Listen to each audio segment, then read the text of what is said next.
ഇപ്പോൾ സജി തിരുവനന്തപുരം ജില്ലാ സെക്രട്ടറി ഇന്ന് രാവിലെ പ്രസ്താവന നടത്തുകയാണ്. ഒരു വനിത എന്ന പരിഗണന നൽകണം എന്നാണ് അദ്ദേഹത്തിന്റെ പ്രസ്താവന. ആരോഗ്യവകുപ്പിന്റെ മന്ത്രിക്ക് വനിത എന്ന പരിഗണന നൽകണം. CPM ജില്ലാ സെക്രട്ടറി പറഞ്ഞു വെക്കുന്നത് എന്താണ്? വനിതകളാണെങ്കിൽ ഒരു അഡ്മിനിസ്ട്രേഷൻ സ്ഥാനത്ത് ഒരു വനിതയാണ് വരുന്നതെങ്കിൽ അവിടെ പോരായ്മകൾ ഉണ്ടാകുമെന്നാണോ, അല്ലെങ്കിൽ അവർക്കത് കൈകാര്യം ചെയ്യാൻ പോരായ്മയുണ്ട് എന്നുള്ളത് നമ്മൾ അംഗീകരിച്ചു കൊടുക്കണം എന്നുള്ളതാണ്. ചെയറിനോടാണല്ലോ സംസാരിക്കുന്നത്. വനിത എന്ന പരിഗണന നൽകണമെന്ന് പറയുമ്പോൾ ആലപ്പുഴ വണ്ടാനം മെഡിക്കൽ കോളേജിൽ ഈ തരത്തിൽ പ്രയാസം അനുഭവിച്ച ഉഷ ജോസഫ് വനിതയായിരുന്നല്ലോ. പാലക്കാട് മെഡിക്കൽ കോളേജിൽ കൈമുറിച്ചു മാറ്റേണ്ടി വന്ന വിനോദിനി പെൺകുട്ടിയായിരുന്നല്ലോ. കൊടുങ്ങല്ലൂർ താലൂക്ക് ആശുപത്രിയിൽ പാമ്പ് കടിയേറ്റ് ചികിത്സയ്ക്ക് വന്ന് ആന്റിവെനം നൽകാതെ ആശുപത്രി അധികൃതർ വൈകിപ്പിച്ചതിന്റെ ഭാഗമായി, ആന്റിവെനം സ്റ്റോക്ക് ഉണ്ടായിട്ട് പോലും നൽകാതെ വൈകിപ്പിച്ചതിന്റെ ഭാഗമായി മരണപ്പെട്ട ആവറിൻ ബിനോയ്, ഒരു കൊച്ചു പെൺകുട്ടി. നമ്മുടെ കോട്ടയം മെഡിക്കൽ കോളേജിൽ കെട്ടിടം തകർന്നു വീണ് ആ കെട്ടിടത്തിന്റെ അവശിഷ്ടങ്ങൾക്കിടയിൽപ്പെട്ട് മരണപ്പെടേണ്ടി വന്ന ബിന്ദു. അതോടൊപ്പം തന്നെ കോഴിക്കോട് മെഡിക്കൽ കോളേജിൽ സർജറിയുടെ ഭാഗമായി പ്രയാസം അനുഭവിച്ച ഹർഷിന. എത്രയെത്ര വനിതകൾ ഉണ്ടായിരുന്നു.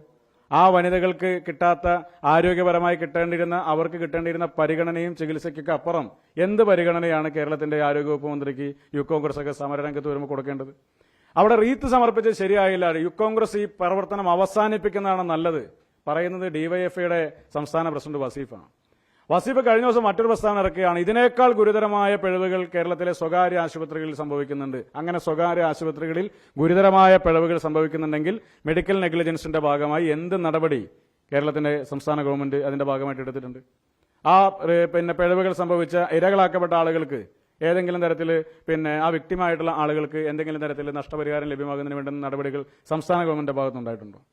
അപ്പൊ കേരളത്തിന്റെ ആരോഗ്യ സംവിധാനത്തെ ആരാണ് സാധാരണ രീതിയിൽ സംരക്ഷിച്ചു നിർത്തേണ്ടത്? ഇവരുടെ ഉത്തരവാദിത്തമല്ലേ? പൊതുജനങ്ങളെ സംബന്ധിച്ച് കടന്നു ചെല്ലാൻ കഴിയുന്ന, ഏറ്റവും സാധാരണക്കാരായ ജനങ്ങളെ സംബന്ധിച്ച് കടന്നു ചെല്ലാൻ കഴിയുന്ന സംവിധാനം ഇതെന്നിരിക്കെ ആശുപത്രികളിൽ മരുന്നില്ല, വേണ്ടത്ര സ്റ്റാഫ് പാറ്റേൺ കൃത്യമായി പാലിക്കപ്പെടുന്നില്ല. തലവേദന എടുത്ത് ആശുപത്രി ചെന്നാലും, പനി പിടിച്ച ആശുപത്രി ചെന്നാലും, കൈയൊടിഞ്ഞ് ചെന്നാലും, കാലൊടിഞ്ഞ് ചെന്നാലും, ഉദരസംബന്ധമായ അസുഖങ്ങൾക്ക് ചെന്നാലും എല്ലാ ചികിത്സയ്ക്കും കൊടുക്കുന്ന ഒരേ ഗുളിക പാരസെറ്റമോളാണ് ഇന്ന് കേരളത്തിലെ ആശുപത്രികളിൽ ഏറ്റവും കൂടുതൽ വിതരണം ചെയ്തുകൊണ്ടിരിക്കുന്ന മരുന്ന്. മറ്റൊരു മരുന്നും പല ഗവൺമെന്റ് ആശുപത്രികളിൽ കൊടുക്കാൻ വേണ്ടി സാധിക്കുന്നില്ല. അപ്പോൾ ഏത് ചികിത്സയ്ക്ക് ചെന്നാലും പാരസെറ്റമോൾ വാങ്ങി കഴിച്ചു പോരേണ്ടി വന്ന ഗതികേടാണ് ഇന്ന് കേരളത്തിലെ ജനങ്ങളെ സംബന്ധിച്ച് ഈ പൊതുജന ആരോഗ്യ സംവിധാനത്തിനകത്തുള്ളത്. ഉദ്ഘാടനങ്ങൾക്കും പ്രഖ്യാപനങ്ങൾക്കും അപ്പുറം, അതിനപ്പുറത്തേക്ക് കൃത്യമായ കാര്യക്ഷമമായ ചികിത്സാ സംവിധാനം ഒരുക്കുന്നതിൽ കേരളത്തിലെ ആരോഗ്യവകുപ്പ് പരിപൂർണമായും പരാജയപ്പെട്ടിരിക്കുകയാണ്. ആ ആരോഗ്യവകുപ്പിന്റെ മന്ത്രി, ഞാൻ കഴിഞ്ഞ ദിവസം പത്രസമ്മേളനം നടത്തിയപ്പോൾ പറഞ്ഞു, ആരോഗ്യവകുപ്പിന്റെ മന്ത്രിയെ എത്രയും പെട്ടെന്ന് മാധ്യമങ്ങൾ തിരികെ വിളിക്കണം, മാധ്യമ മേഖലയിലേക്ക് തിരികെ വിളിക്കണം എന്ന് പറഞ്ഞു. അപ്പോൾ ഇന്നലെ കുറേ മാധ്യമ സുഹൃത്തുക്കൾ വിളിച്ചു ചോദിച്ചു, മാധ്യമ മേഖല അത്ര മോശപ്പെട്ടതാണെന്ന രീതിയിൽ പറയുന്നത് ശരിയല്ല, ആരും അവർ ഞങ്ങളുടെ പഴയകാല സഹപ്രവർത്തകയാണ്, എങ്കിൽ കൂടി തിരികെ വിളിക്കണമെന്ന് പറയുമ്പോൾ ഞങ്ങൾ എന്തോ മോശപ്പെട്ടവരാണെന്ന രീതിയിൽ നിങ്ങൾ പറയുന്നതിനെ ദ്യോതിപ്പിക്കുക. അതുകൊണ്ട് ഞാൻ ആ സ്റ്റേറ്റ്മെന്റ് ഇന്ന് പിൻവലിക്കുകയാണ്.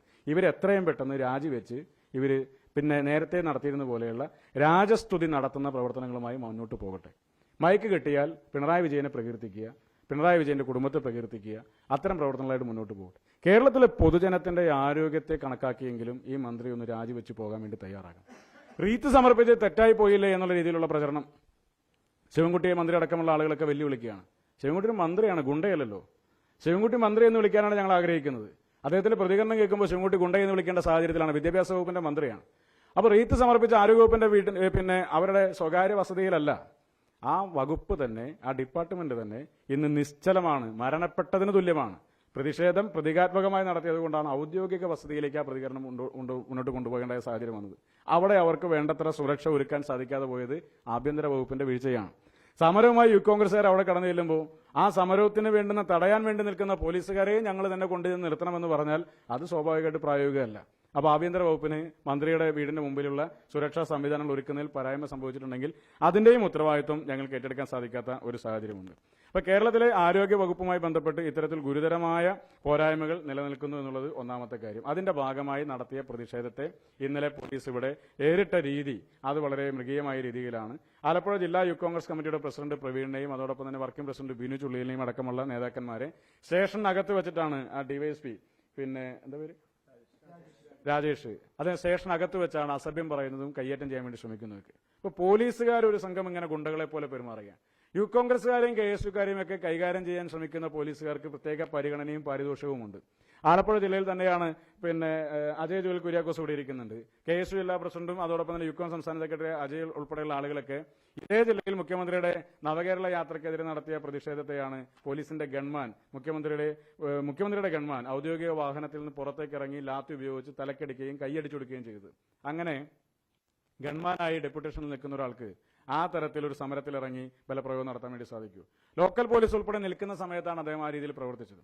അദ്ദേഹത്തിന് ഇപ്പോൾ പ്രൊമോഷനാണ്.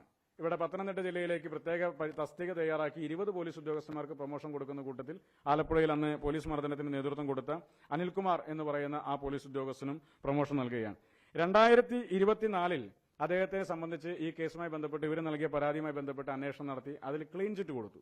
കോടതി അതിനെ തള്ളിയപ്പോൾ രണ്ടാമത് വീണ്ടും പുനരന്വേഷണം നടക്കുകയാണ്.